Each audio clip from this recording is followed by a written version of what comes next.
Morning. It's Monday, July 30th. I know that much. I'm not sure what day number it is. Probably 122 or 123 or something in that area. I've temporarily lost track as usual. I just need to put together some more of these videos at night and then I can count them along and find out where I am. I believe I camped at mile 1742 last night, or somewhere near there.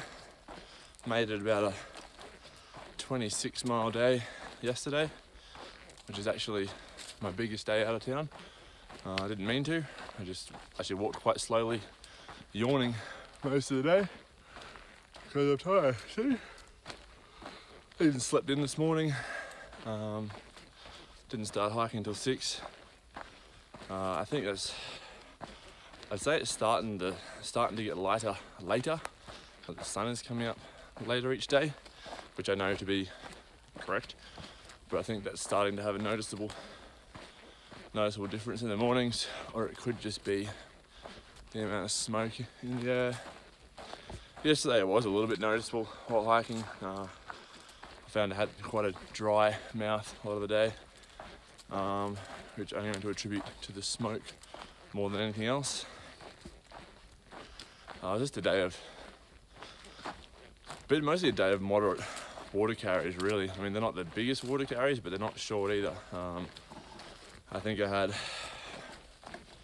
12 miles off the bat from where I got dropped off to the first water. Then from there, I think it was 13 miles to the next reasonable water, and then yeah, from that point it was 10, so I had to carry enough water to camp with and hike 10 miles with.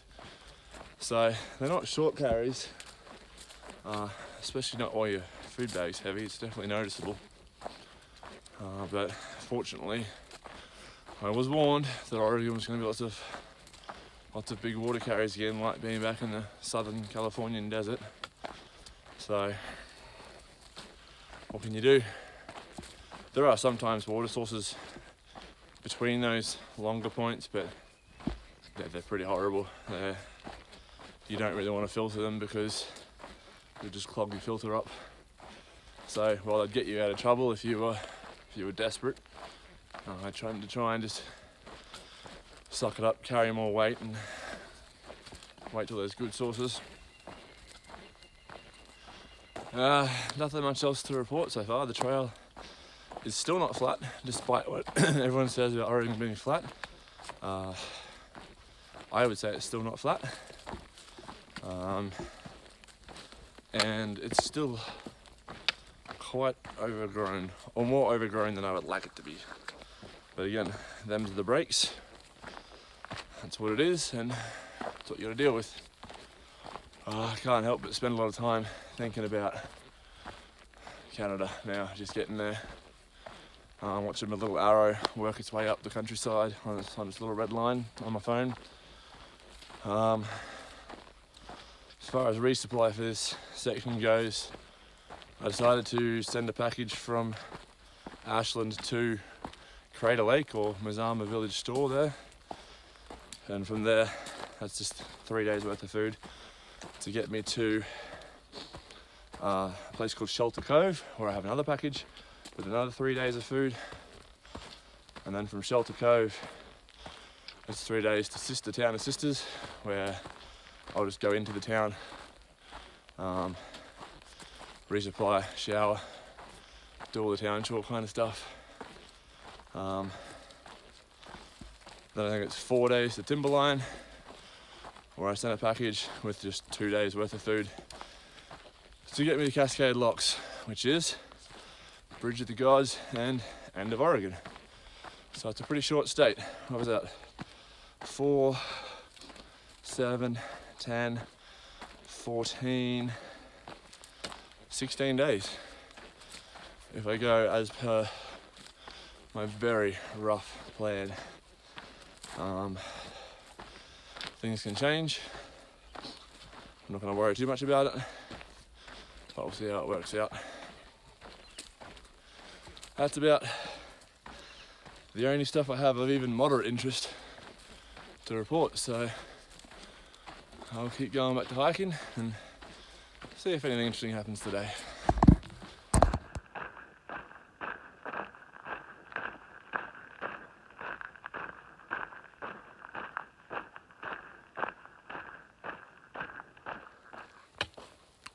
Now it's funny, talking to people, talking to people about bears rather, there's often some pretty firm ideas about where there are bears and where there are not bears. And one of those is Washington. People say there's 0 grizzlies, there's no grizzlies in Washington, which makes no sense because it's bordered by BC and Idaho, which both have grizzlies. And grizzlies don't need passports. They can go between states or countries, whatever they want. So I am a firm believer that there probably is grizzlies in Washington somewhere. There may not be many of them, but I'm sure they're there. Because why wouldn't they be? The terrain's very similar. And I was talking to a guy yesterday who lives in Oregon, and he said he's been hiking Oregon his whole life, and he's never seen a bear out here. And the place I camped last night was actually a legitimate campground. And I noticed that their trash cans actually weren't bear-proof trash cans, they were just regular trash cans. So here I am thinking, maybe there aren't any, bears in Oregon, until the black bear I just saw 2 minutes ago. And possibly the second one around me today. I've been listening to podcasts and I did hear some noises off to my side and just assumed it must have been a deer because I didn't actually see anything. But just back there, I spooked a black bear, which makes it bear number 6 for the trail. He was gone too quick for me to get my phone out, take a video or a picture of him or her. But yeah, decent sized black bear, actually black this time, not brown, running at high speed the opposite direction. Got a very good look at it. So there are definitely bears in Oregon. I've just seen one myself, and now I'm going to be on the lookout for more. Super cool little shelter to have lunch at, complete with table and chairs and this old school water pump over here, which I'm led to believe works. Let's go and have a look.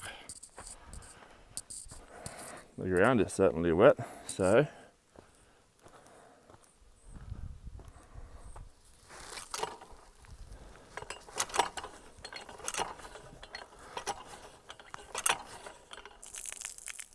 yep, there's water there. Good stuff. You know what's ridiculous is that I'm pretty sure right now I'm walking past tons of wild huckleberry plants. Let's see if I can do this. These things here, I'm almost certain they're wild huckleberries. Am I eating them? No. Why? Because I've seen Into the Wild. I know what happens when you eat the wrong plant. And where I come from, you don't pick anything off a plant and eat it unless you planted that plant yourself. So all these little tasty berry looking things, there was pretty sure blackberries back near Syad Valley, sorry. And I'm pretty sure these are huckleberries, but I can't bring myself to do it because until I find someone else eating them who can identify them and show me and know exactly what they are before I eat them, I don't think I feel like dying, being poisoned by some stupid thing, some berries, some something which I think is something else that ends up killing me. So kind of sucks because I'm mostly certain they're huckleberries. And I know there's going to be probably blueberries and all kinds of things as I go, but they're everywhere. There's so many of them. Surely I could just eat one. It's funny. I often talk about where the mind wanders to while you're hiking, the different things like it sort of fantasizes about in terms of life after the trail. And it's been from building in a van and living in Brisbane, and building in a van and driving New Zealand, and hiking the Tairora in New Zealand, and living in Canada and all these options. And funny enough, right now, this very moment, all my brain wants is just to go back to my old life. A lot of people say after they do the trail, they just can't ever imagine leading a normal life again. And for me, I'm finding it. The trail is just making me crave a regular life, back to a job I enjoyed. You know, having a truck to get around in, working with my hands, building things, all the modern comforts of getting home at night and having a shower and lazing back on the couch in front of the TV.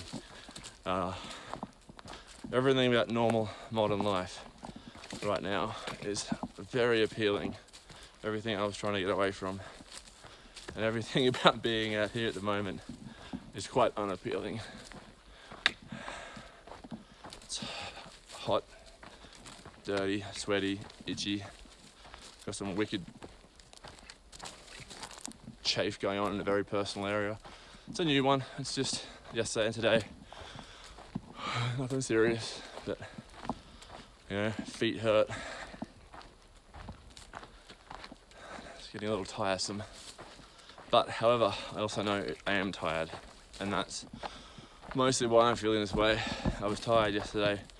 I didn't sleep overly well last night, and the difference between when I'm well rested, or I get a decent night's sleep, and when I don't, in terms of my attitude towards being out here, it's night and day. It's just, if I have a good night's sleep, I'll like 30, 35 miles the next day. Happy as anything, I won't want to be anywhere else.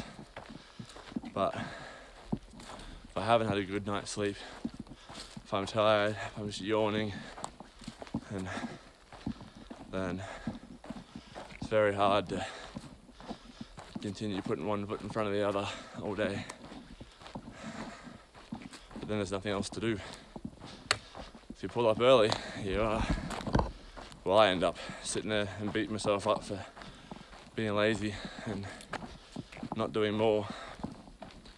So at the moment the plan is it's going to be about 30 miles today, which is probably about another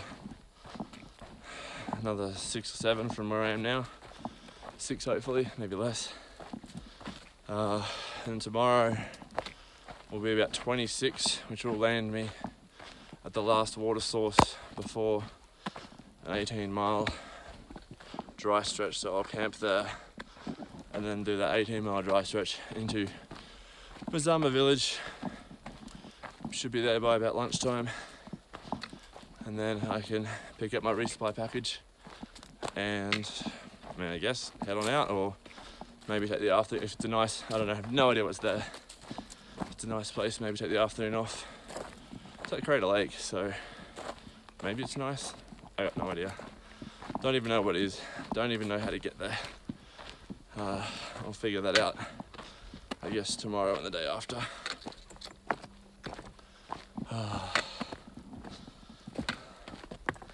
But for now, let's just get today over with.